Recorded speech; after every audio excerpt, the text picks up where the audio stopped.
Are you ready to take your business to the next level and make the money you want so that you can create the impact you desire? Then you're in the right place.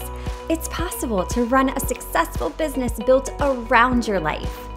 Get ready for a little bit of tough love and a whole lot of strategy to grow your business without sacrificing your sanity. If you're ready to get out of your own way and step into the role of CEO, then let's go. I'm Amy Traw, and this is the Motivated CEO Podcast. Are you finding that your voice has gotten muffled in this loud online space? You're not alone. You are not alone. Today's guest, Valerie Lynn, is going to help us unpack how to use our voice, how to find our voice as leaders in the online space. Valerie Lynn is a mentor. She is a podcaster. She is the co-founder of The Mentors Collective, and she helps women be heard, be seen, and be recognized as revolutionary leaders. And I am thrilled to have her here today. And that being said, Valerie, welcome into the podcast. Oh my gosh. Does it feel weird to have somebody say these things about you? It's great. I mean, I feel like that does wonders for your self-confidence to have somebody introduce you the way you just did. So thank you so much. I need you as a hype woman in my life, clearly. I love that.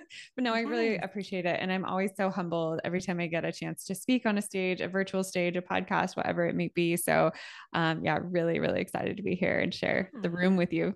Yes. Well, thank you for being here. I feel like in the online space, we're these leaders, we're these trailblazers, yet we don't realize it. We don't realize the impact that our voice is really making in the online space. And this is your zone of genius. This is what you have really grown your business around.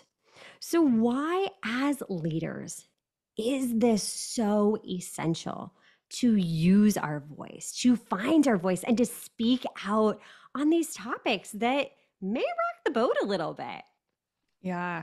I mean, there's so much around this, right? But I think the first thing that's coming to my mind, whether it's the corporate world or you're an entrepreneur, what have you, is that, your voice is the second most important thing to whoever you grew up listening to. So, and I mean that in the sense that, like, as a kid, you hear your parents' voice or your caregivers, whoever you grew up with. And then secondly, you hear the voice of whoever your leader or your business or your corporation was, where your first jobs were, right? Like, so those leaders in your life and their voice and their messages are really influential. And we often forget, as business owners or, again, leaders in the industry, we really forget that that is so pivotal to the people who we're surrounded with, whether that's our employees or whether that's just like our clients or our customers that are people that we interact with or showing up to online. And so I think just even that value is massive, and that we just never really realize. I think I want to say, like, the average amount of lives, I think I saw this statistic that we impact is like 40,000 lives or something like that. And it was some drastic statistic that I was like, man, I never would have thought that in the average lifespan, like, you really touch so many people. And if that's average, like, all of you listening to this are not average. So you're touching even more lives than that.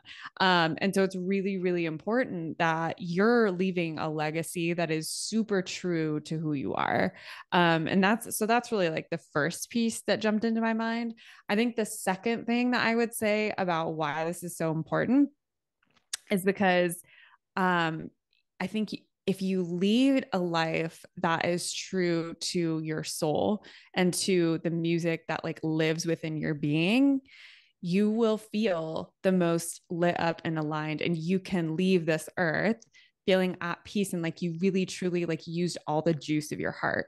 And that is something that I think about so often, is like, how do you want to leave this earth? Which sounds like really morbid and, I don't know, depressing, but it also really motivates me, because I think we have to define our success around that. Like, how full do you want to live your life? And when we talk about the fullness of your life, we can't talk about that without talking about how you're using your voice and how you're showing up. So Yeah, I could not agree more. And, going back to something you said, is that your voice is your legacy. And it can make such an impact. And we don't even realize the impact that we're making until we look at things Right. in retrospect. And that's why I think it's really important for us to speak up and be the ones to go first, because in doing that, in stretching ourselves, we give others permission to do the same Yeah. thing.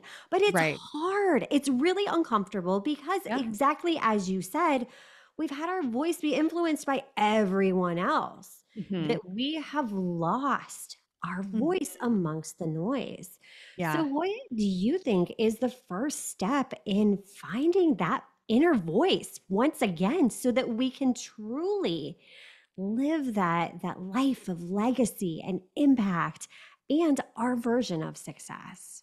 Hmm.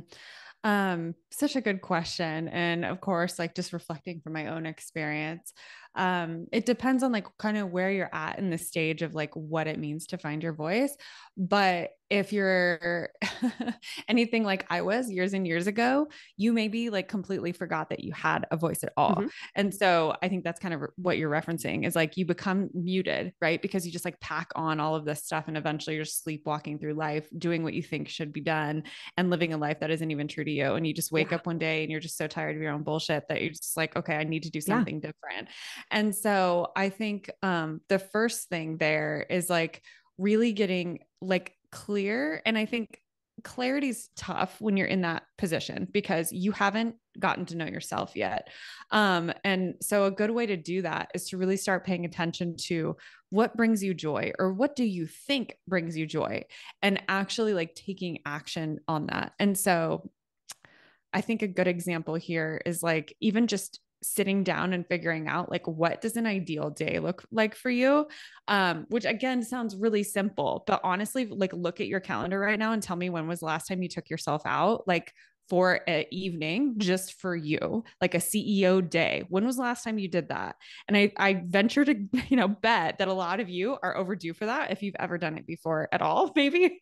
Yeah. And so it's, starting with something like that and actually booking it or actually just doing it, taking the time, going to the beach or going to dinner or going to the spa or like whatever those things that you think are that bring you some joy to start taking action on that. Because what it does is it starts sending a signal to your subconscious mind that you're in it to play and that you hear yourself basically. And so it's like these little deposits that help in that like confidence bucket. And even though you don't like see this huge, massive action on the other side, because these topics are not like working out and you see the results physically, you won't see the results necessarily physically, but you'll feel them. And so it's starting to make those little tiny deposits in yourself that show yourself, yes, I'm here and I'm listening. Isn't it funny how simple, yet how powerful this is? I agree 100%. I went through the same thing. Like, I forgot I had a voice. I was so conditioned by society to think success was one thing. But it Right. wasn't until I got really quiet and asked myself, like, what do I actually want? Am I Yeah. going to live for one day, or am I going to live today as my day one? Mm-hmm. Because at the end of the day, we've forgotten that we get to choose. Yes, there's Yeah. external circumstances, but when you do have that self awareness, that's, like you said, that is step one, is just getting quiet and Yeah. And investing in actually, yourself. yeah, to add to what you just said is that quietness. So getting quiet is where the clarity also comes through. Mhm. And so often, it can be actually pretty scary and daunting to get quiet with Yeah. yourself because you're not used to just spending time alone with you. And so but I do think that that's the key to the castle, right? Like that Yeah. is the key to the unlock of listening, like truly listening, turning off the noise and just understanding who you are for once. And so it's a courageous act, I think, starting It to go is. down this journey, right? Like it really is. But it's very rewarding. And I think then it's taking the action after Yeah. that. So it's, I think, quiet, and then taking the action, finding those things, maybe bring you joy. And once you start taking those little action steps, you'll start feeling a difference and a shift. Yeah, you're so right. We don't like the quiet because it's uncomfortable. But Yeah. exactly as you just said, that is what gives us, like, we have to be courageous in order to Yeah. do it. Right. And through that courage, we realize, okay, the life I'm living isn't necessarily aligned with what I truly want. And Right. aren't we designed to want to have joy, to live this life in order to make that impact and help others and to just be our best? And I know it's one of those phrases we hear all the time, be your best self and this, that, and the other, but Yeah. it's true. It's Mm-hmm. true. Mm-hmm. We are meant to live. We need to experience joy. That joy is what fills our souls. And when our soul is so filled with joy, we can make an even bigger impact on others' lives then as well. Mm-hmm, mm-hmm. Yeah, I love that. And the reason I use the word joy is intentionally. So joy is a word that is, yes, both happy, but it can also encompass parts that aren't always the happiest. So example is like a woman giving birth, they say Mhm. is one of the most joyous times in her life. And I don't know because I don't have kids, but I can understand that concept. But at the same time, it's really painful. It's uncomfortable. She's going through something that's massively like life altering, but it's one of the Yeah. most joyous moments. And so I say that because joy is often something that comes with maybe some of those painful parts of yourself. And I think we have to walk through this life by accepting all of that and taking all of that with us. What an awesome perspective. I absolutely love that. Like, seriously, I know it's like cheesy. Like, I love that, but it is Yeah. because it is about the challenges and the Mm-hmm. struggles and the things that are uncomfortable that help us to further live and experience and appreciate then Right. the good.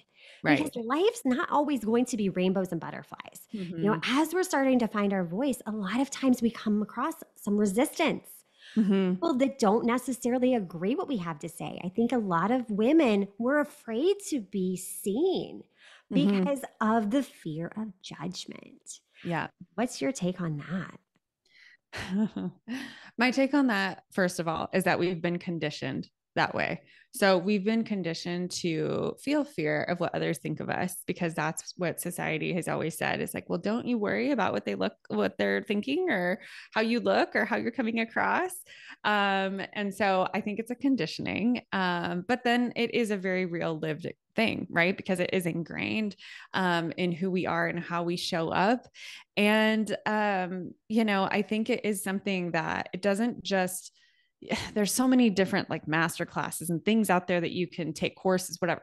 It's not something you just flick off. Like it's not like a switch that you just turn off and this thing like magically is like done and you don't have to think about it again. It's part of you, right? Like it's kind of part of us. And but we can lessen that. We can lessen those voices, that negative thought that comes into your mind first thing when you're, taking a stand about something, when you finally realize that you're really passionate about a certain cause or a certain skill or whatever it is that you're meant to share with the world. Of course, that's scary. But that fear gets to kind of come along for the journey, but it doesn't get to take over. And so that's the name of the game, is making sure it's not in the driver's seat and that you're the one in the driver's seat. And yes, maybe it's part of you and your upbringing or culturally or what have you, but there's ways and methods that we can kind of make that a little lesser of the dominant voice in your life. Yeah. And it takes practice. It takes Oh yeah. so much practice. I mean, I'm Yeah. still working on this. I mean, I'm Yeah. like stereotypical Enneagram 9, like peacemaker, people pleaser, like all of those tendencies. But at least now I have the self awareness to realize when that fear is creeping back into the driver's seat that I can acknowledge it and Right. then release it versus letting it drive my whole entire life. Because if we're living Right. a life just in fear of what everyone else is going to think, we're going to keep ourselves playing small. Yeah. And it was Yeah. Lindsay Schwartz that said that you have to be willing to be misunderstood by a few in order to impact many. And that's really stuck with me because that's so true. We're not Yeah. going to be understood by everyone. And Right. once we have that awareness, then we realize, oh, okay, there are people that are going to misunderstand me, and that's okay. Just Yeah. like I don't, care for everyone, and that's okay. But those Yeah. who will resonate with what I have to say, those are my people. Those are the Right. people I'm going to lean into and not worry about those that I'm not for. Right. It's kind of like having prescription glasses. Not everyone is meant to Yeah. see through your Yeah. glasses. That's your prescription for life, not theirs. And so, we get hooked on this idea that everyone has to understand the vision or the passion or the goal or the journey, and they don't. Yeah. And they're not supposed to. And I think that if we start to kind of understand that more and more and realize that's okay, and find ways to nourish the parts of you that do have other people who do get it, or, those parts of you that just believe in it so deeply, if we can start to take care of that side more and worry less about the people who maybe don't get it, I think that really could change and shift your whole trajectory of success. Yeah, exactly. And that's the cool part about the world we're living in right now. There are so many different opportunities and communities and events. Yep. And yes, we may all do very similar things, but we all have our unique way of doing it. So if Yeah. you're not finding your people, try another group, stretch yourself out there, go to different events, expand your circle because the opportunities exist. This world is amazing right now. That's the coolest thing I think that has happened since the height of the pandemic was that we have so many opportunities at our fingertips now that are easily accessible that even, that have always existed, but now we know about them. Yeah, I love that too. And I think to your point, like there are communities and there are people that will support you and that will see you and that will hold space for you. And I think that this is, I mean, just to kind of come back to what we're talking about, I think it really is important to shine your light and to continue to work on that, continue to take actions, scary actions toward that. Because can you only imagine, like, I'm just thinking of who you resonate with the most, like imagine Oprah or Tony Robbins, had they dimmed their light, this world wouldn't even know them. I mean, and that to me is so like, if I need to come back to an anchoring point, that's kind of how I like to look at it. Like, think about if they had listened to the naysayers, if they had listened to their fear brain, if they had really let that be in the driver's seat, the impact would not be what it is to other people. And man, they've shifted so many lives. And so that is you too. That's just like any one of us. And so I just wanted to share that as you were talking about all the things that existed and just like, we want to make sure we continue that journey. Yes, definitely. Oh my gosh, Valerie, this was amazing. Like I could talk to you all day. I feel just so like uplifted and empowered. How can we get into your world, learn more about your podcast, all the amazing things that you're doing? Where's the best place to connect? Yeah. I am on LinkedIn or Instagram, and you can find me on LinkedIn at Valerie Lynn. Just search Valerie Lynn. You probably find me. Or come hang out with me on Instagram at Hey Valerie Lynn. And my podcast is called The Women on Top, which is a spicy name intentionally. So really excited about that right now. And I just love hearing from you directly. So feel free to reach out with a message. My love language is connection and relationships. So really appreciate the time. And again, thank you for inviting me. I'm just flattered and honored to be able to connect with you. And I'm so glad for what you're doing too. It's really important work. And I can just feel the passion behind your mission. And so keep going with that. And I've just been so glad to be here with you. Thank you so much. And until next time, cheers to making the money you want so that you can create the impact you desire. Are you loving what you're hearing? Do us a favor and hit that subscribe button so you don't miss an episode.